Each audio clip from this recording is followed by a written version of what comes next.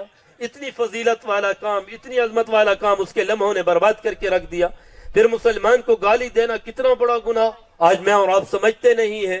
مسلمان کی تو اتنی شان ہے، اتنی عظمت ہے۔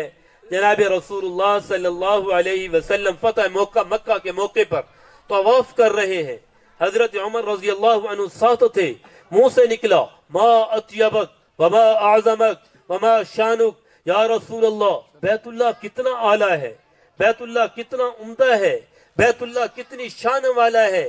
تو اللہ کے نبی نے فرمایا عمر میں تجھے بتلاؤں بیت اللہ سے بھی زیادہ عظمت کس کی ہے، بیت اللہ سے بھی زیادہ شان کس کی ہے؟ تو حضرت عمر فرماتے مجھے جھٹکا لگا، میں نے کہا یا رسول اللہ بیت اللہ سے بھی بڑھ کر کسی کی شان ہو سکتی ہے، بیت اللہ سے بڑھ کر بھی کسی کی عظمت اور مقام ہو سکتا ہے؟ اللہ کے نبی نے فرمایا ہاں عمر، لحرمت المؤمن عند اللہ اعظم، مسلمان کی شان، مسلمان کی عزت، مسلمان کا مقام اللہ کے ہاں بیت اللہ سے بھی زیادہ ہے۔ مسلمان کی شان اللہ کے ہاں بیت اللہ سے بھی زیادہ ہے۔ مسلمان تو اتنی عظمت والا، اتنی شان والا ہے، تو اس مسلمان کا اکرام سیکھو، اس مسلمان کی عزت کرنا سیکھو۔ حضرت علی رضی اللہ عنہ کے حوالے سے عرض کر رہا تھا کہ سخاوت مسلمان کا شعار ہونا چاہیے۔ اللہ کے نبی نے فرمایا غربت کب آتی ہے؟ جب مسلمان اللہ کے ساتھ تجارت کرنا چھوڑ دے۔ بھائی تمہاری زمینیں، ایک تو ہے میرے رب کا حق، فی اموالہم حق معلوم للسائل والمحروم، فرمایا یہ رب نے حق رکھا ہے کہ تم عشر نکالو، مانگنے آئے اسے بھی دو، والمحروم جو مانگنے نہ آئے اس کو بھی دو۔ صحابہ نے کہا یا رسول اللہ جو مانگنے نہ آئے کیسے پتا چلے گا یہ مستحق ہے؟ اللہ کے نبی نے فرمایا تم خود اس کو ڈھونڈو، اس کے گھر کی صورتحال کو دیکھو، پھر اس کے گھر پہنچا کر آؤ، یہ تمہارے اوپر اس مسلمان کا حق میرے رب نے رکھا ہے۔ ہم نے کبھی کسی کو ڈھونڈا، کسی کے گھر دینے گئے، کوئی مانگنے آئے ہمارے چہرے وہیں پہ خراب ہو جاتے، یار یہ آیا کیوں ہے مانگنے کے لیے؟ تو اس لیے عزیز میں عرض یہ کر رہا ہوں کہ سخاوت کو سیکھو۔ تو ایک بگھے کے اندر یعنی 80 مرلے ہیں، فرمایا 76 تمہارے، 4 تمہارے رب کے ہیں۔ کتنا آسان سا سودا ہے بھائی، زمین سے غلہ کون نکالتا ہے؟ سارے بولو کون نکالتا ہے؟ اللہ۔ تو یہ ساری فصلیں کون لہلاتا ہے؟ اللہ۔ یہ تمہیں روزی دینے والا اللہ۔ وہ کہہ رہے ہو میرے بندے اس فصل کو گھاس ہو، برسین ہو، جوار ہو، مکئی ہو، چاول ہو یا گندم ہو، سب کو نکالنے والا میں ہوں۔ اتنا مطالبہ کر رہا ہوں کہ 76 تیرے ہیں، 4 میرے ہیں۔ اے میرے بندے انصاف کے ساتھ اس کو نکال دے، ہاں زیادہ دے گا تیرے مال کو اور بڑھاؤں گا۔ فرمایا اب اپنے ذمہ دار ہو، عشر دو، مالدار ہو، زکوٰۃ دو۔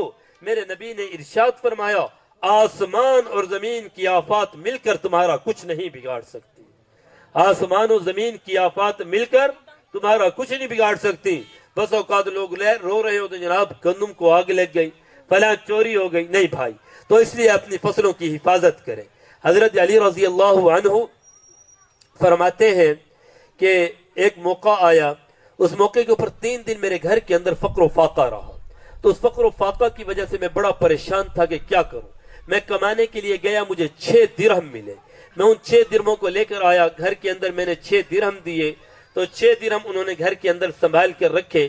ابھی میں عصر کی نماز کے لیے نکلا، ایک فقیر ملا، وہ کہنے لگا علی اللہ کے نام پہ تو کچھ دے دو۔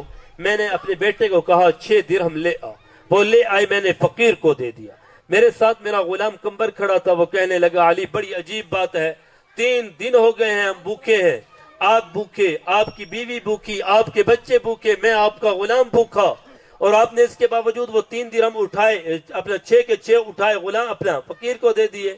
حضرت علی رضی اللہ تعالیٰ عنہ فرماتے ہیں میں خاموشی سے چلا، آ کر نماز پڑھی، عصر کی نماز ابھی پڑھنے کے لیے آ رہا تھا، راستے میں ایک آدمی ملا، اونٹنی لے کے آیا، کہنے لگا خریدو گے؟ میں نے کہا پیسے کوئی نہیں، ادھار دے دو۔ کتنے پیسے دو گے؟ انہوں نے کہا جی 6 درہم دیں گے، آپ نے 140 درہم کی بیچوں گا۔ فرمایا ٹھیک ہے۔ حضرت علی فرماتے میں نے اس کو لیا، باندھا، نماز عصر پڑھی، باہر نکلا، دوسرا بندہ آیا، کہا بیچو گے؟ میں نے کہا جی بیچوں گا بھی نگد۔ کہا کتنے کی؟ کہا 200 درہم کی۔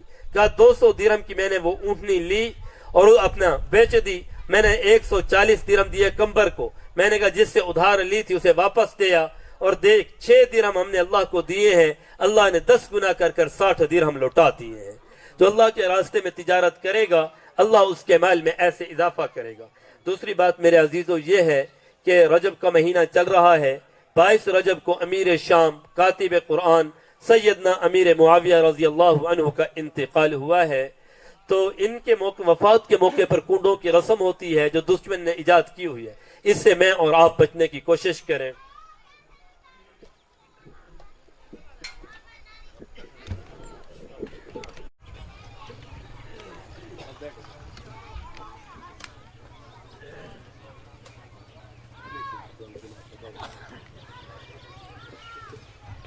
تو میرے عزیز صرف ایک بات سیدنا امیر معاویہ رضی اللہ عنہ پر کہہ کر تو اپنے خصوصی مہمان جو ہمارے فیصل آباد سے تشریف لائے، شہنشاہ خطابت حضرت مولانا شبیر احمد عثمانی صاحب دامت برکاتہم العالیہ، پھر اپنے مخصوص انداز میں ہم سب کو صحابہ اور ایمان کی باتیں سنائیں گے۔ انشاءاللہ ایمان تازہ ہوگا، آپ سنیں گے، صدیوں یاد رکھیں گے کہ ہم نے کیسے لاجواب خطیب اور بے مثال خطیب کو سنا ہے۔ تو بہرحال ایک بات یاد رکھے کہ سیدنا امیر معاویہ کون ہے۔ ایک چھوٹی سی اپنا بات لیں کہ حضرت امیر معاویہ رضی اللہ عنہ نے جب ایمان قبول کیا، اللہ کے نبی اتنا خوش ہوئے امیر معاویہ کے ایمان کے اوپر، اپنی قمیض مبارک اتاری سیدنا امیر معاویہ کو ہدیۃً دی۔ عمرۃ القضاء کے موقع پر انہوں نے ایمان قبول کیا، اور اس کے بعد اللہ کے نبی نے اپنے بال کٹوائے عمرہ کر کر، اور اپنے ناخون کٹوائے، اور یہ دونوں چیزیں سیدنا امیر معاویہ رضی اللہ عنہ کو دیں۔ فرمایا تیرے ایمان لانے کی خوشی میں تجھے عطا کر رہا ہوں۔ فرمایا حضرت ظہیر رضی اللہ عنہ ایک صحابی ہیں، سیدنا امیر معاویہ رضی اللہ عنہ جب حکمران بنے تو اللہ کے نبی نے حضرت ظہیر کو ایک اپنی چادر اتار کر دی تھی۔ امیر معاویہ حکمران بنے تو ان کو بلایا، فرمایا میں نے سنا ہے تیرے پاس رحمت دو عالم فخر مجسم محمد عربی صلی اللہ علیہ وسلم کی چادر ہے، وہ تو چادر مجھے دے، میں تجھے 1,00,000 درہم دیتا ہوں۔ وہ بھی صحابی رسول تھے، نبی کے سچے عاشق تھے، وہ کہنے لگے امیر معاویہ تیرے 1,00,000 کم ہے، نبی کی چادر اس سے زیادہ قیمتی ہے۔ امیر معاویہ نے فرمایا 1,00,000 کم ہے تو 2,00,000 لو۔ اس نے کہا 2,00,000 بھی کم، نبی کی چادر اس سے زیادہ قیمتی۔ اس نے کہا جی 4,00,000 لو۔ فرمایا 4,00,000 بھی کم، نبی کی چادر اس سے بھی زیادہ قیمتی۔ پھر حضرت ظہیر رضی اللہ عنہ نے فرمایا امیر معاویہ کہ تیری حکومت ایک پلڑے میں رکھ دی جائے اور میرے پیغمبر کی چادر ایک پلڑے میں رکھ دی جائے تو میرے پیغمبر کی چادر تیری حکومت سے بھی زیادہ قیمتی ہے۔ فرمایا اس کے بعد حضرت ظہیر چلے گئے، پھر واپس آئے اور وہ چادر حضرت امیر معاویہ رضی اللہ عنہ کو ہدیۃً عطا کر دی۔ فرمایا تو حکمران تھا، تو نے زبردستی چادر مجھ سے نہیں لی، اب یہ چادر میں تجھے ہدیۃً دے کے جا رہا ہوں۔ اللہ کے نبی نے اپنی زندگی میں مختلف بادشاہوں کو خطوط لکھوائے، ان کے اندر آپ نے موجودہ دور کا بلوچستان، اس زمانے میں اس کا نام قلات تھا، اس کے بادشاہ کو خط لکھا تو اس کے بادشاہ کے پاس خط پہنچا، اس نے ایک وفد بھیجا کہ جاؤ تحقیق کر کر آؤ کہ یہ انسان کون ہے۔ 2 چیزیں ہدیۃً دی، ایک ادرک کا پھل دیا، ایک ساگوان کی لکڑی دی۔ اللہ کے نبی کو یہ لکڑی ملی، اللہ کے نبی نے اس لکڑی کو لیا اور فرمایا بڑی اعلیٰ لکڑی ہے، اس سے میری 4 پائی بناؤ۔ اس سے اللہ کے نبی کی 4 پائی بنائی گئی۔ آپ جب تک حیات رہے اسی 4 پائی پہ آرام فرماتے رہے، اسی 4 پائی پہ آپ کا انتقال ہوا۔ پھر اس 4 پائی کو بعد کے اندر حضرت سیدنا صدیق اکبر کو ملی تو انہوں نے بھی وصیت کی جب میرا انتقال ہو جائے تو اسی 4 پائی پر میرے جنازے کو اٹھانا۔ پھر اس کے بعد حضرت عمر رضی اللہ عنہ کو ملی، انہوں نے بھی یہی وصیت کی میرے انتقال کے وقت میری میت کو اسی 4 پائی پہ اٹھایا جائے۔ پھر یہ 4 پائی فروخت ہوئی، سیدنا امیر معاویہ رضی اللہ عنہ نے اس 4 پائی کو خریدا، شام لے کر آئے، جب آخری لمحات آئے تو وصیت کی، فرمایا کہ او لوگوں جب میں نے ایمان قبول کیا میرے نبی نے مجھے اپنی چادر دی، مجھے اپنی قمیض دی، میرے پاس پیغمبر کی قمیض موجود ہے، پیغمبر کی چادر موجود ہے، پیغمبر کے ناخون موجود ہیں، پیغمبر کے بال موجود ہیں، جب میں اس دنیا کو چھوڑ دوں مجھے رحمت دو عالم کی قمیض پہنانا، میرے اوپر نبی کی چادر ڈالنا، میری ایک آنکھ پر نبی کے ناخون رکھ دینا، دوسری آنکھ پر میرے پیغمبر کے بال رکھ دینا، جس 4 پائی پر میرے پیغمبر کی جنازے کو میت کو اٹھایا گیا اسی چارپائی کے اوپر میری بھی میت کو اٹھانا. قیامت کے دن میرا رب پوچھے امیر معاویہ کیا لے کر آئے ہو؟ میں اپنی نمازیں نہیں، روزہ نہیں، صدقہ خیرات نہیں، کچھ پیش نہیں کروں گا. میں کہوں گا اللہ میرے جسم کو دیکھ، میرے جسم کے اوپر تیرے نبی کا لباس ہے، تیرے نبی کی چادر ہے. میری نگاہوں کو دیکھ، تیرے پیغمبر کے بال ہیں، تیرے پیغمبر کے ناخون ہیں، اسی کے صدقے میری مغفرت فرما دے. تو میرے بھائیو، یہ عظیم انسان 22 رجب کو اس دنیا کو چھوڑ کر چلا گیا ہے. تو صحابہ سے پیار ایمان کی علامت ہے. میں نے شروع میں کہا تھا کہ دلوں میں محبت، زبانوں پر ترانے ہیں. زمانے کو بتا دو کہ ہم صحابہ و اہل بیت کے دیوانے ہیں. ہر ایک سے محبت ہماری اپنا ایمان کا حصہ ہے. دعا ہے کہ جو کچھ کہا سنا اللہ عمل کرنے کی توفیق نصیب فرمائے. آپ تمام حضرات درود شریف ذرا آواز بلند پڑھ لیں.